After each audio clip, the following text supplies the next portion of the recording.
I want to say that just because you build it, people are not going to buy it. It also has to be nice and cute. So Precious broke through on the outbuilding. What we're seeing here, and are the James Hardie people here? Okay. Lumber is not what it used to be. Seaside has a code that says that you can use any material that existed prior to 1940.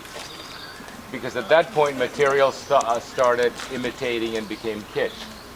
What you do, because Seaside is built, however beautifully, out of wood, is that you share your paycheck with your carpenter. You just have to allocate it because it has to be renovated. I took extensive photographs of this house yesterday. By the way, the wood is fantastic. That is being rebuilt with cedar. I have pictures in my phone. Even cedar doesn't work. So I would urge you to actually consider that if you think the lesson of virtue is wood, that was 1980. And Hardie is all about, they're getting better and better about the thicknesses, etc., but that's what we do now. I think it's kind of a cruel and unusual punishment to actually put people. And I want to say one other thing, that Steve Mouzon has been retained by the vinyl industry to actually design perfect profiles, so that it won't look like vinyl. They won't have that gummy look.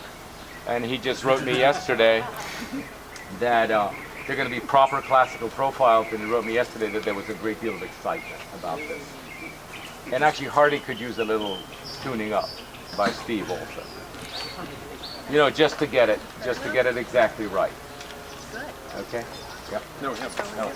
Well, yeah, we've been debating this for a while, and we are updating the code yet again. Our current town architect is adamantly opposed to anything that is fake, I think mainly because he's used to dealing with this, and perhaps he likes to get involved in remodeling houses. My whole take is, as long as it doesn't have wood grain on it, a cement board, now that it's proved itself beyond a decade, is worth doing, because we know that the first growth pine that is still on the house that we used to live in Grayton is no longer available. Yeah. You know, if you want to spend a fortune, you can find river sunk cypress if you also allow yourself several years to find it.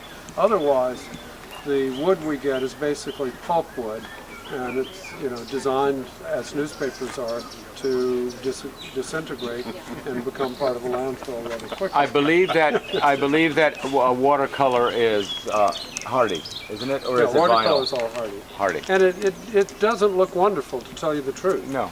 You know, I think that since we do have the Hardie people here, I would urge them to work with Steve or others in this network to improve the profile, put out a product that doesn't attempt to look like wood, because it's not wood, it's something else, and actually experiment with some things that really don't have to be wood. I'd love to see a really good looking 4x12 sheet that could be done more or less as board and batten was done, but basically, you know, celebrate the fact that this is a cement particle board composition. Okay, there's a incredibly persistent man from the vinyl industry called Fernando Payez. Yeah. And he is there every day, and all the new urbanists got by, and he's got his vinyl display, and we all insult him every time. He's been here for 20 years. Scum, you terrible scum, etc. And finally he says, what's wrong with vinyl? Because he kept explaining, it no longer off gases. You know, it's not what you think. We cleared that. It's rigid now. It doesn't give. It's got insulation value. Blah, blah, blah. And he came to me and said, why do you think we're such scum? And I said, because you're imitating wood. It's not honest. And so he's very, very smart, and he got through and got us together with the vinyl industry.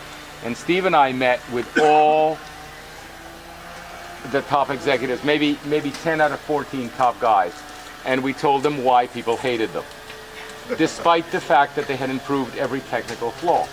One of them was, nobody wants something that looks bright and shiny every time, and they're all wearing jeans. So we said, have you heard of patina?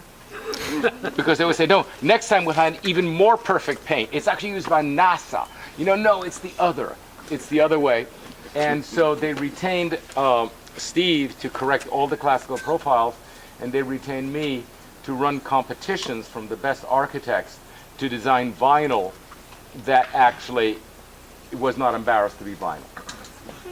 And actually what I told them is, you know, the dashboard of your BMW is vinyl, right? And you don't hate it, you love it, because it's not pretending to be wood or anything else. And they have an enormous number of textures and profiles and things, but it's just a matter of addressing it as what it is instead of emulating something so it's a second rate. Right now, everything is presented as second-rate wood, so they're embarrassed. First thing they did is they sharpened their profiles. They don't have the little bent ones. They're sharp now. The second thing, well, first of all, the chemical stuff is gone. You know, that idea that you kill people, well, you can't actually keep doing that too long in America because the lawyers discover it and get you, so they cleaned that up. And then the other thing is they have now foam backing that doesn't yield.